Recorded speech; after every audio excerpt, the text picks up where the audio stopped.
High কবির। এত বৃষ্টির মধ্যে আমার তোমাকে খুব দেখতে ইচ্ছা করছে। প্রত্যেকবারের মতো আজকেও কি দেখা করতে পারবে? এখন তো রাত হয়ে গেছে, তুমি নিশ্চয়ই এখন মুডে আছো। আমার তো ভয় করছে। আরে এতে ভয় পাওয়ার কি আছে? গার্ডেনের ওই রাস্তায় আমি তোমার জন্য অপেক্ষা করব, ঠিক আছে? হ্যাঁ, এই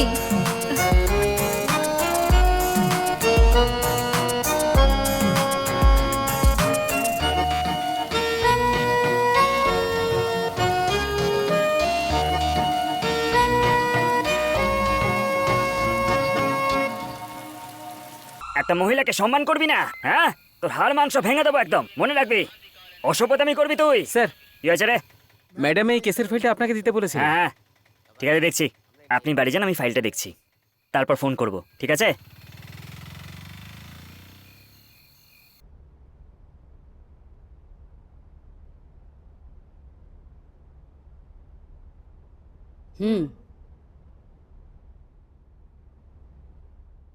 তোমার নাম কি? বাচ্চালা ম্যাডাম। তোমাকে এখানে কেন ডাকা হয়েছে তুমি জানো তো? না, আমি জানি না ম্যাডাম। তোমার হস্টেলে থাকে শ্বেতা নামে একটি মেয়ে খুন হয়ে গেছে।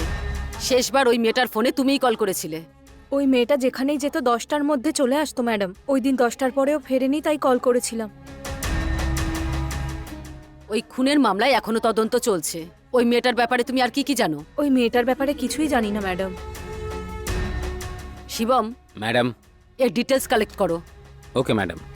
হুম।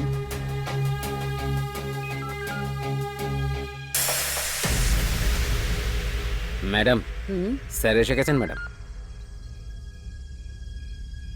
ম্যাডাম, এতদিনের এক্সপিরিয়েন্সে আজ পর্যন্ত আমি এরকম ধরনের পোস্টমর্টম রিপোর্ট দেখিনি। এমনকি কখনো শুনিও নি। যে খুনটা করছে সে কোনো মানুষ নাকি কোনো পশু সেটা বলতে পারছি না। জানি না এতদিন পর্যন্ত ও আর কত খুন করেছে, সেটা বলতেও পারবো না। By the way, 1 minute. এটা ওই ভিকটিমের বডি থেকে পাওয়া গেছে। আমার মতে এটা কোনো কাজে লাগতে পারে। One thing is sure, madam, এই কেসটা আসলে আপনার পুলিশ ডিপার্টমেন্টের জন্য খুব চ্যালেঞ্জিং হবে।